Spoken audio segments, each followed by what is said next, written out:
¿Cómo están, iglesia? Muy buenos días. ¿Qué tal? Qué bendición poder tenernos una mañana más aquí en casa. Estamos todos, yo sé que no estamos en servicio presencial, pero estamos aquí. Amén. Qué buen tiempo el que tendremos hoy. Sí, hemos tenido un tiempo de alabanza y adoración.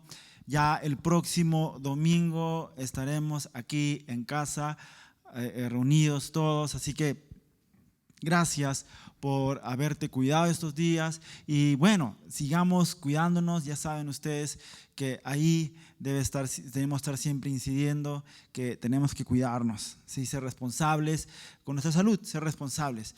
Así que, amados, nos vamos ya a reencontrar el próximo domingo, pero hoy tenemos un buen domingo. Amén. Yo sé que tenemos un domingo bueno, que el Señor tiene palabra para nosotros, así que también hay Zona Kids, así que es un buen domingo, amada iglesia. Un buen domingo para poder estar en casa, en familia, poder escuchar de la palabra de Dios, poder tener este tiempo. Yo sé que el Señor va a hablar a nuestros corazones, ¿sí? Yo creo que Él tiene algo especial para nosotros. Y bueno, como ustedes saben, amada iglesia, estamos con la serie Perder para Ganar, nuestros servicios aquí en los domingos, los servicios centrales.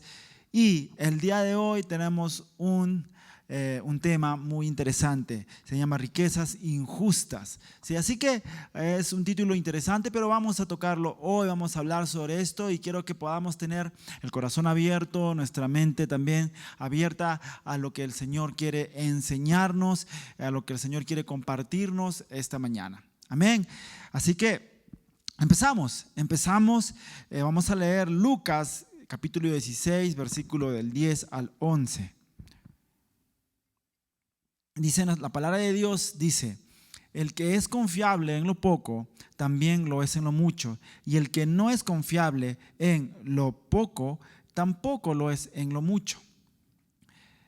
Porque si en el manejo de las riquezas injustas ustedes no son confiables, ¿quién podrá confiarles lo verdadero? Lucas 16, 10, capítulo 16, versículo 10 y 11. Interesante, ¿verdad? Antes de esto está la parábola del mayordomo astuto. ¿Sí? Así se llama la parábola del mayordomo astuto. Y vamos a ustedes ya lo han escuchado, quizá vamos a leerla. Si no, va a salir en pantalla, así que escúchenla. Y dice la palabra de Dios: Jesús también les dijo a sus discípulos: había un hombre rico que tenía un mayordomo, el cual fue acusado de malgastar los bienes de su amo. Ese hombre llamó al mayordomo y le dijo: ¿qué es esto que me dicen de ti? Ríndeme cuentas de tu mayordomía, porque no puedes seguir siendo mi mayordomo. Entonces el mayordomo se puso a pensar: ¿qué voy a hacer si mi amo me quita la mayordomía? Cavar la tierra no soy capaz. Pedir limosna, qué vergüenza. Ya sé lo que haré. Así, cuando se me quite la mayordomía, seré bien recibido en cualquier casa. Llamó entonces a cada uno de los deudores de su amo y al primero le dijo: ¿cuánto le debes a mi amo? Aquel respondió: 100 barriles de aceite. El mayordomo le dijo: toma tu cuenta y enseguida siéntate y anota 50. A otro le dijo: ¿y tú cuánto debes? Y aquel respondió: 100 sacos de trigo. El mayordomo le dijo: toma tu cuenta y anota 80. Y el amo elogió al mayordomo por haber actuado con tanta sagacidad, pues en el trato con sus semejantes los hijos de este mundo son más sagaces que los hijos de la luz. Vamos a orar, ¿sí? Señor Jesús, Padre Celestial, gracias por la palabra que tú tienes para nosotros esta mañana. Gracias, Señor Jesús. Queremos, Padre, recibirla con todo lo que somos. Yo sé que tú nos vas a hablar hoy. Te amamos y te bendecimos. Amén y amén. Esto está en Lucas 16, 1 al 8. ¿Sí? En una otra versión dice: y el amo elogió al mayordomo infiel, ¿no? O sea, siguió siendo infiel.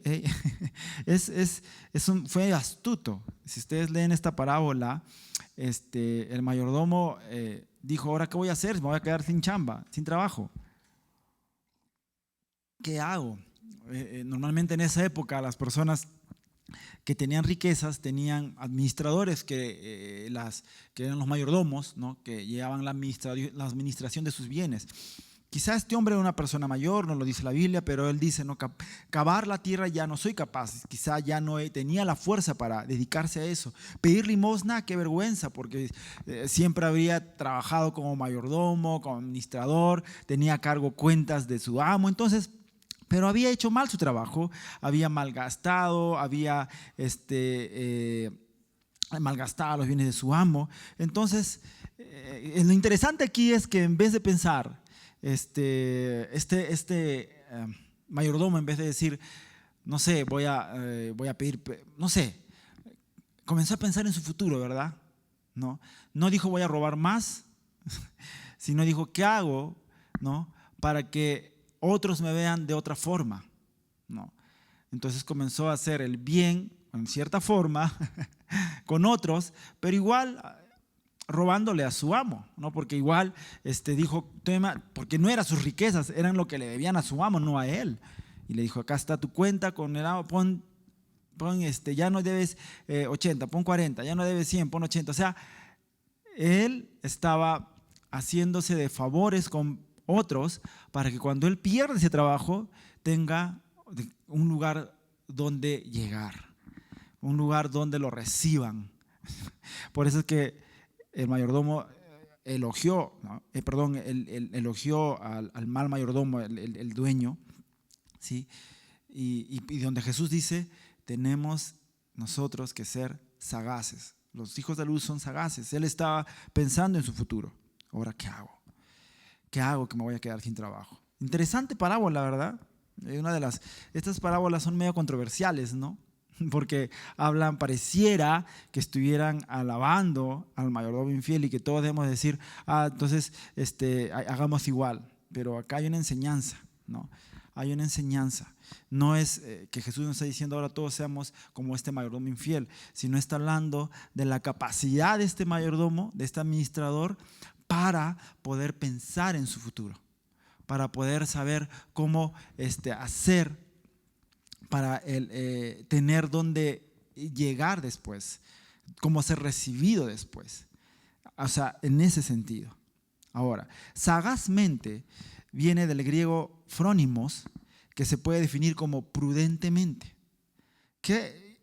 O sea, antes actuó con imprudencia, ahora también pareciera que estuviera no actuando prudentemente, pero está velando en cierta forma por su futuro, este mayordomo astuto, ¿no? Y según la Real Academia de la Lengua, una persona sagaz es aquella persona astuta y prudente que prevé y previene las cosas. Que prevé y previene las cosas. Es una persona sagaz. Entonces, los hijos de este mundo, dijo Jesús, son más sagaces para poder hacer uso de los recursos que tienen para poder alcanzar sus objetivos. Y lo voy a repetir.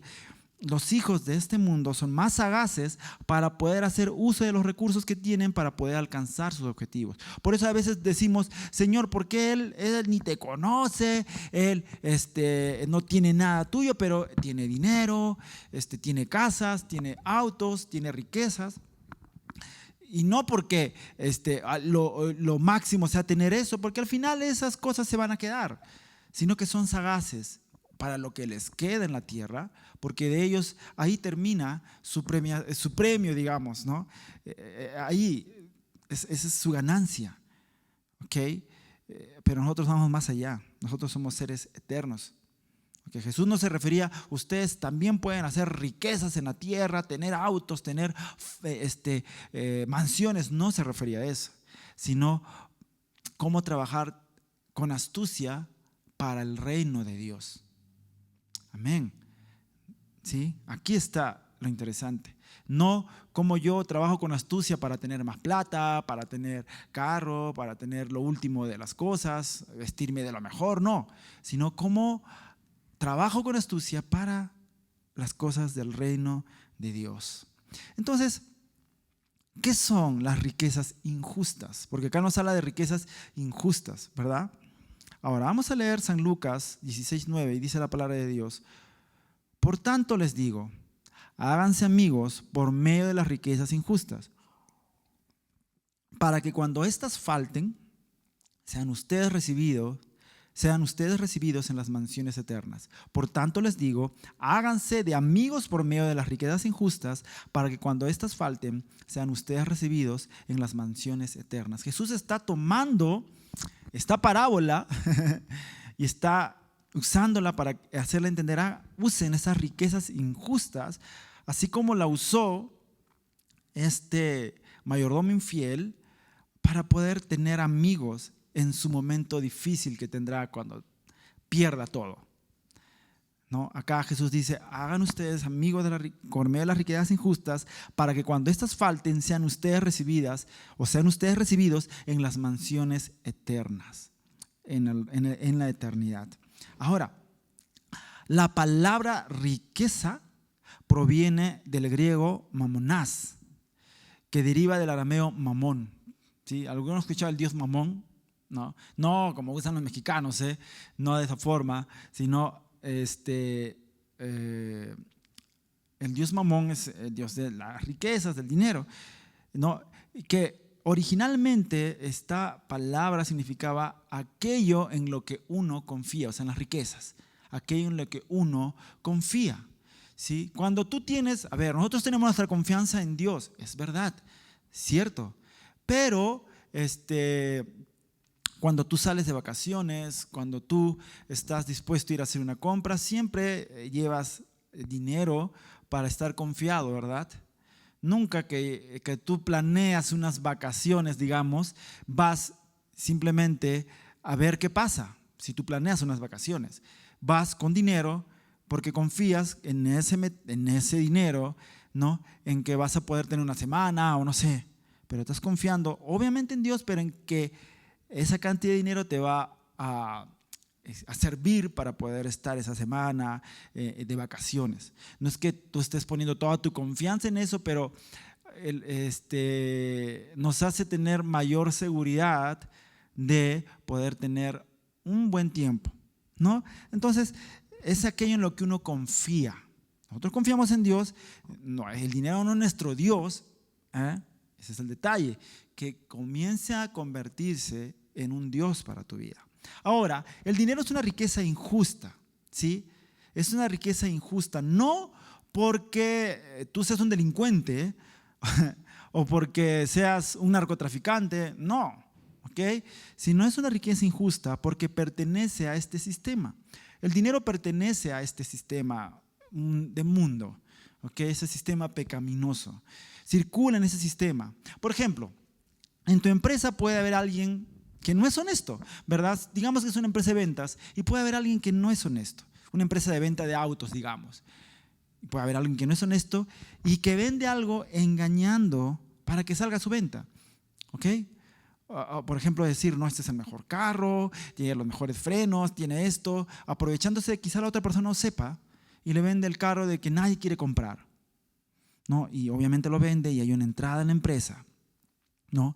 Y ese dinero entra en circulación de la empresa, donde se usará para pagar, comprar, etcétera, en la empresa, y también se usará para hacer tu pago. Es un dinero que está en la empresa. Ahora, tú quizás seas un vendedor en esa empresa, te diriges bien, eres responsable, eres honesto, pero al final el dinero que circula de todos. Y ese es en todo, no solamente en tu empresa, sino en todo el dinero circulante que pueda haber. Tú no puedes saber si algún dinero que circuló por ahí sea por lavado de activos, no sabemos. Por eso es que es una riqueza injusta, es algo que no estoy diciendo de que nosotros seamos unos delincuentes, sino que es parte del sistema. Entonces, al final, ese dinero llegará a tus manos y tú lo harás circular también. Es así. ¿Okay? Por eso es algo en lo cual no debemos, no debe estar puesta nuestra concentración total, no se debe hacer nuestro Dios. Esas son riquezas injustas, ¿no? Entonces Jesús nos está enseñando aquí que debemos darle un uso sabio a las riquezas injustas, a esto, al dinero, no dejándonos gobernar por ellos, por las riquezas, por el dinero, no dejándonos que eso gobierne nuestras vidas, ya que de hacerlo podemos desviar nuestro camino. Siendo pastores, siendo líderes, podemos desviar nuestro camino si vemos en las riquezas un Dios, algo que dirija nuestras vidas. ¿Ok? Ustedes no nos van a ver aquí diciendo, trae, yo soy buena tierra, no sé, vamos a tirar esta cantidad de dinero, vamos a orar para que el Señor te dé un auto. No, eso no va a pasar aquí, porque Jesús no lo hizo. ¿Ok? Él simplemente hablaba de usar eso para extender el reino de Dios, no para decir que voy a tener más y voy a ser un millonario, porque eso es dejarnos gobernar por las riquezas. ¿Y qué dice 1 Timoteo 6:10? Dice, porque la raíz de todos los males es el amor al dinero, el cual algunos, por codiciarlo, se extraviaron de la fe y acabaron por experimentar muchos dolores. O sea, el dinero, las riquezas, al final tienen una mal paga. Ok, sí. Hay algunas personas que amasan tanta fortuna que al final se pelean por esa fortuna, pero no porque aman a un abuelo o porque aman a una abuela, sino porque es amor a ese dinero, ¿no? Y están esperando que esta persona parta rápido. O sea, si nosotros estamos concentrados en acumular riquezas, en amasar fortunas, es posible que nos podamos extraviar de la fe si ponemos ahí nuestro punto, ¿no? Y como dice aquí en 1 Timoteo, acabar por experimentar muchos dolores. Es por eso que el dinero debería ser un medio, no un fin, sino un medio para extender el reino de Dios. Sí, eso, para extender. Si Dios me da, es para ayudar, para extender el reino de Dios. ¿Por qué? Al final, nada de lo que tengamos, nada de lo que compremos, nos podremos llevar. No tendría ningún sentido, porque lo que Dios tiene para nosotros en la eternidad es lo que logremos aquí es nada a lo que Dios tiene preparado para nosotros. Entonces, el dinero debe ser un medio para extender el reino de Dios. Como el apóstol Pablo, me agastaría a mí mismo, decía él. No, él estaba concentrado en que lo que él tenga sea para extender el reino de Dios. ¿Saben? Las riquezas tienen fin, se acabarán. Nada te llevarás cuando tu tiempo en esta tierra termine. Ahí se acabará. Pero lo que hagas con esas riquezas para el reino de Dios es eterno. Esto es impresionante, porque lo que tú hagas materialmente aquí y simplemente lo dejes en el ámbito material, humano, simplemente aquí, se quedará. Nadie te va a enterrar con casa, nadie te va a enterrar con autos, ni con celulares, ni con iPhone, ni con iPads, ni con, no sé, MacBook, ni con nada. Nada, te irás tal como llegaste.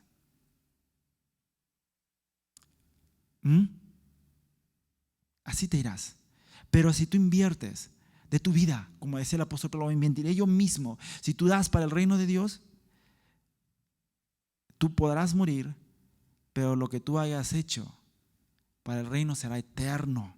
Habrán personas que hayan conocido la palabra de Dios, que hayan sido salvas, que hayan podido recibir algo por parte de la iglesia y de esa forma hayan podido conocer el reino de Dios. ¡Wow! Y será eterno. ¿Qué dice Mateo 6, 19 al 20? Dice, no acumulen para sí tesoros en la tierra, donde la polilla y el óxido destruyen y donde los ladrones se meten a robar. Más bien acumulen para sí tesoros en el cielo, donde ni la polilla ni el óxido carcomen, ni los ladrones se meten a robar. Eso es excelente, ¿verdad? Ahí es donde debe estar nuestra principal, acabo de invertir, una inversión eterna en personas que pueden conocer de Cristo a través de la iglesia. Saben, hay algunos que también pueden ver las riquezas injustas como los dones que recibimos, los trabajos, el trabajo, el dinero, los talentos que se nos da por amor, que Dios nos da por amor porque no lo merecemos. O sea, simplemente es un regalo. Es algo que Dios nos da para administrar, pero no es nuestro. O sea, no es algo que por justicia ganamos, sino es algo que se nos da por amor, por misericordia. Entonces también es algo como, también algunos dicen que eso es una riqueza injusta, ¿no? Que no debimos, pero a Dios se le plació darnos. A Dios se le plació bendecirnos, dar un don. Yo canto, no canto de lo mejor, pero canto, algo, me defiendo. Quizá otro no cante, pero a Dios le plació darme ese don, pero quizá otro tenga otro don, ¿no? Quizá tenga, no sé, un don diferente de poder, un arte distinto, que yo no. Y Dios a cada uno le da, porque a Él se le place. Y es injusto quizá para la vista de los demás, no sé, pero es algo que no lo merecíamos. Y eso que recibimos debemos usarlo para extender el reino de Dios, hermanos, porque el tiempo que estemos aquí será corto. No sabemos. Entonces el tiempo que Dios nos dé para estar en esta tierra, invirtamos en el reino de Dios. Amén. Gana amigos. ¿Qué dice la palabra de Dios en Lucas 16:9? Por tanto, les digo, háganse de amigos por medio de las riquezas injustas, para que cuando éstas falten, sean ustedes recibidos en las mansiones eternas. Amados, ser iglesia va más allá que solo conectarse los domingos o escribir un mensaje, amén, o un emoticón. Va más allá. Ahora es eso, ¿verdad? Porque antes no hablábamos mucho de eso, pero ahora ya ha cambiado la situación. En tan poco tiempo ha cambiado el hacer iglesia.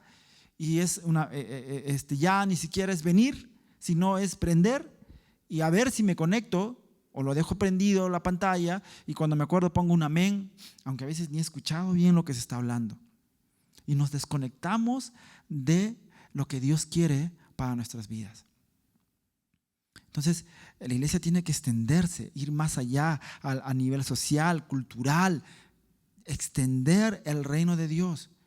Quizás, hermanos, nosotros como iglesia nos extendamos dando alimentos a personas, extendiéndolos de diferentes formas y quizás muchos vengan por eso, por conveniencia, ¿no? Pero en el camino realmente conozcan a Jesús. Quizá otros no, como le pasó a Jesús. Él decía, ustedes vienen porque yo les doy de comer. No todos le seguían porque amaban a Jesús, sino lo seguían porque les daba de comer. Muchos.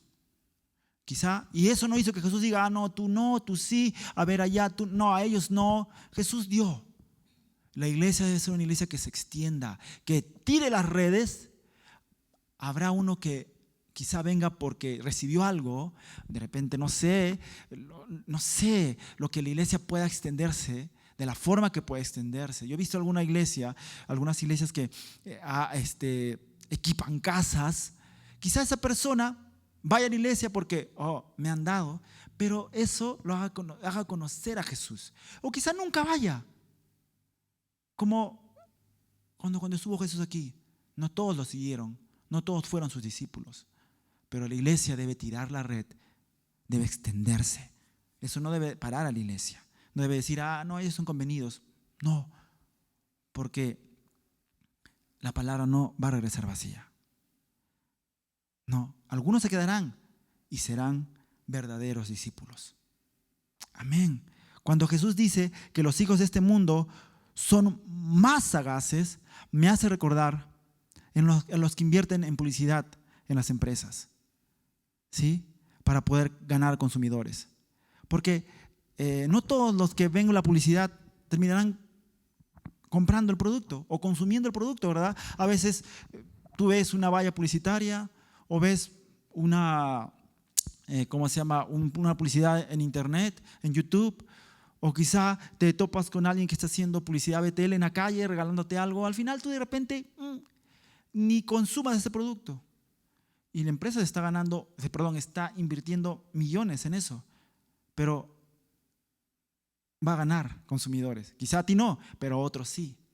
¿Cómo son de sagaces los hijos de este mundo para ganar, para su bien obviamente, para crecer? Eso es lo que dice Jesús. Los hijos de este mundo son más sagaces para lo suyo.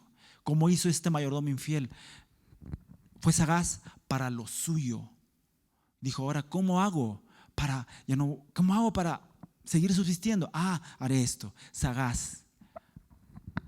Y ustedes pueden ver cuánta inversión hay de las empresas para poder captar a sus consumidores. No captarán a todos,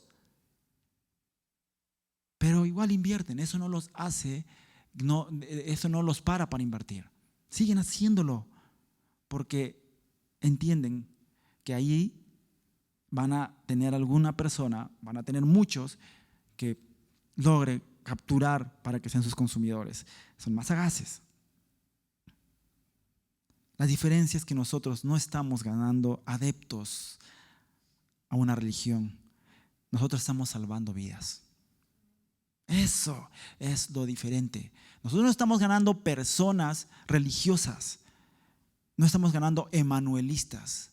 Nosotros estamos salvando vidas para el reino de Dios. Y eso es lo que debe mover nuestro corazón. Amados, debe remover nuestras vidas. Removerlas. Nosotros no estamos ganando adeptos, no estamos ganando consumidores de algo, de un culto de domingo, de un servicio de domingo, de una banda que toca. No, estamos salvando vidas para el reino de Dios, haciéndolos sus discípulos. Amén. Qué extraordinario usar las riquezas injustas para ganar amigos para el reino de Dios. Tenemos que ser fiel en lo poco. Vamos a leer Lucas 16, 10 al 11. ¿Qué dice Lucas 16, 10 al 11? Dice, el que es confiable en lo poco, también lo es en lo mucho. Y el que no es confiable en lo poco, tampoco lo es en lo mucho. Porque si en el manejo de las riquezas injustas ustedes no son confiables, ¿quién podrá confiarles lo verdadero? Una vez más, escúchalo por favor, léelo ahí en tu pantalla. El que es confiable en lo poco, también lo es en lo mucho. Y el que no es confiable en lo poco, tampoco lo es en lo mucho. Porque si en el manejo de las riquezas injustas ustedes no son confiables, ¿quién podrá confiarles lo verdadero? Qué tremendo. Lucas 16, 10 al 11. Amados, el dinero es considerado por Jesús como poco o como muy poco en algunas versiones, ¿no? Porque ahí en el griego habla de poco, pero también de algo menos que poco, ¿no? Por eso algunos usan muy poco. Es decir, si somos confiables en lo que vamos a administrar el dinero, en nuestro dinero, o sea, si vamos a ser buenos administradores del dinero que tenemos, de los dones que tenemos, entonces seremos confiables en lo mucho. En lo mucho, y lo mucho son las labores del reino de Dios. Si somos confiables en lo terrenal, en mi trabajo, en administrar mi tiempo, en administrar bien mi dinero, en ser un buen trabajador, si soy confiable en ser un buen ciudadano, eso es lo poco. Eso es lo poco. A veces nosotros decimos lo poco, en lo poquito, o sea, si tengo un sol, entonces voy a ser confiable cuando tengo 10 soles. No, sino en lo poco, en las riquezas injustas, en eso que no merecíamos. Si eres confiable en tu trabajo, si eres confiable en administrar el dinero, en eso poco, Dios, eres confiable en manejar las labores del reino de Dios. Así. Entonces, el decir, no podemos pretender llevar por separado mi vida espiritual de mi vida diaria, en el trabajo, estudios. No podemos. O sea, yo no puedo pretender en mi trabajo jugarle mal al Estado, no pagar impuestos, engañar para vender algo, saber que no estoy siendo justo en las medidas que doy. No podemos pretender tener una vida así y que se nos dé para administrar cosas del reino. No podemos pretender llevar una vida espiritual separada de mi vida diaria. O sea, si vivo una doble vida, simplemente somos personas no confiables. Si vivo una doble vida, somos personas no confiables. Dios no va a confiar. No confía. Otras versiones dicen fiel, ¿no? O sea, eres un infiel. Poco confiable. Hey, si no sabes administrar tu tiempo, no sabes administrar tu dinero, no eres confiable para administrar las cosas del reino de Dios. Así de duro es nuestro Dios. Así intentemos proyectar en la iglesia una vida excelente. Así intentemos ser así todo fresh, totalmente espirituales en la iglesia, sin problemas, tener una vida aparentemente piadosa, santa, cuando en realidad fuera de ella soy todo lo contrario. Fuera de lo que me ven, soy otra cosa.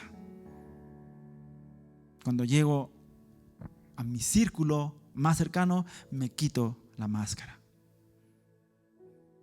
No podemos ser buenos administradores. No seremos confiables. Entonces simplemente no seremos dignos para que nos puedan confiar las verdades, el trabajo del reino de Dios.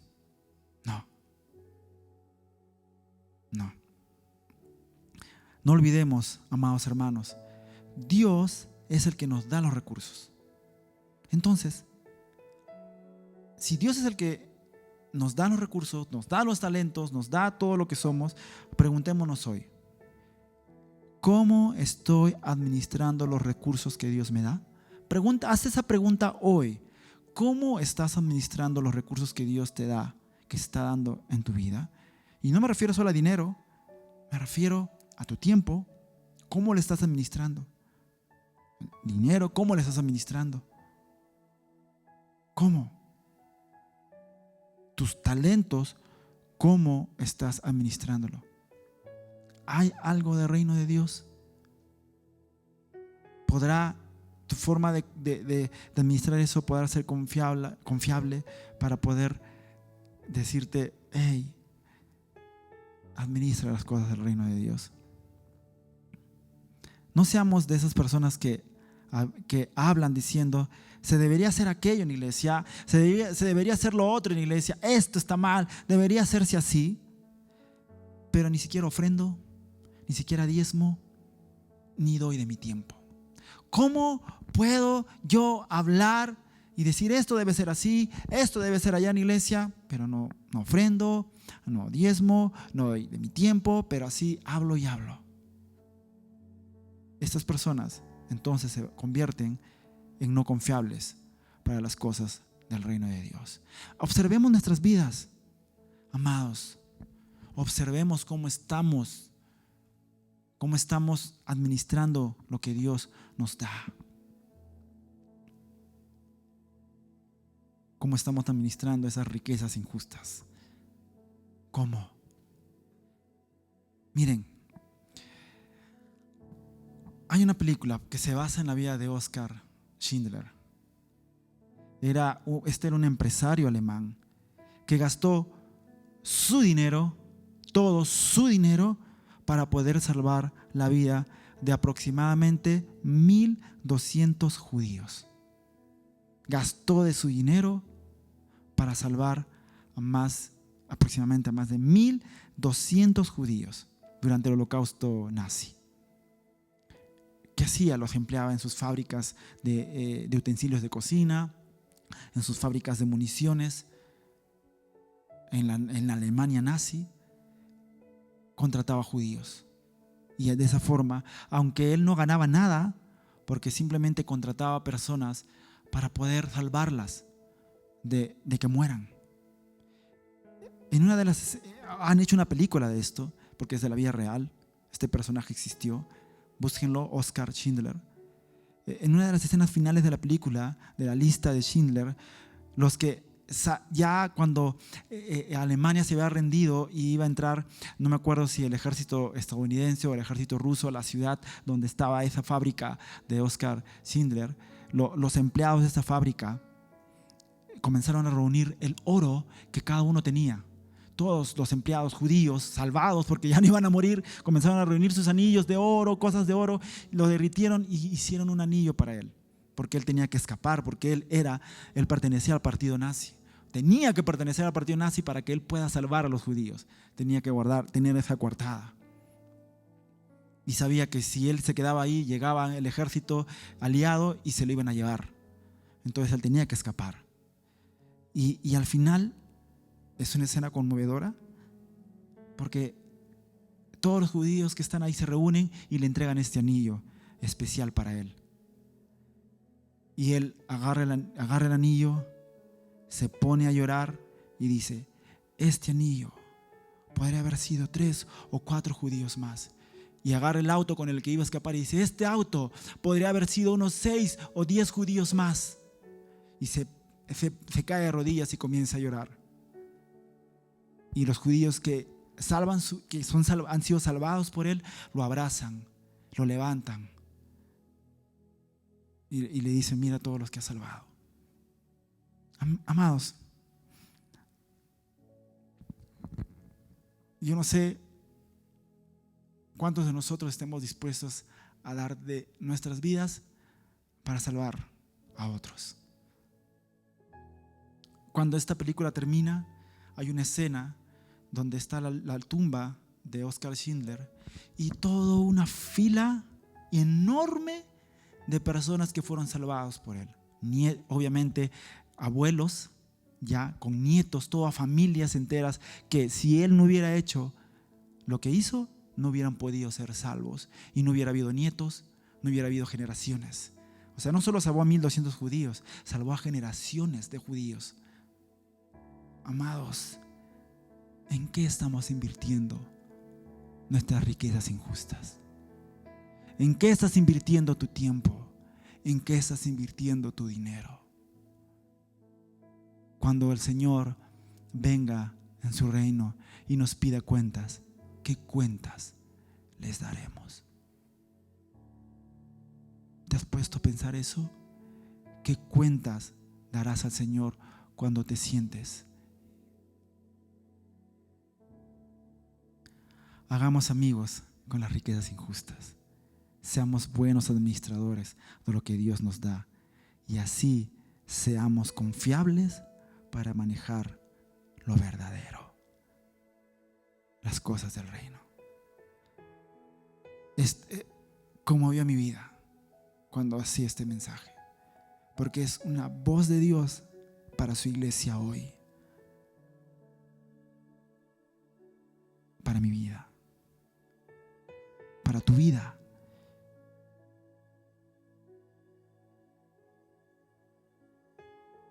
Medita en eso. Y tú que me estás escuchando y que quizás estás empezando o estás escuchando recién esta meditación, o has entrado quizá porque encontraste algo, quiero decirte algo: Dios te ama, Dios tiene algo nuevo para ti y Dios tiene cosas tremendas para tu vida. Solamente tienes que decirle: Señor, toma el control de mi vida, aquí está todo lo que soy. Y el Señor vendrá a morar en ti. Solamente tienes que orar conmigo y decirle: Señor Jesús, Padre Celestial, entiendo que fuera de ti soy nada, pero contigo lo puedo todo, puedo caminar seguro. Señor, quiero que tú tomes el control de mi vida, quiero que tú seas el Señor de mi vida. Desde hoy quiero abrirte mi corazón y que tú vengas a morar en mí. En el nombre de Jesús, Señor, entra y mora en mi vida. Toma el control. Toma el control. Amén. Si tú haces esta oración, puedes dejar un mensaje en el Facebook o donde escuches este mensaje. Nos estaremos comunicando contigo. Amén. Amén.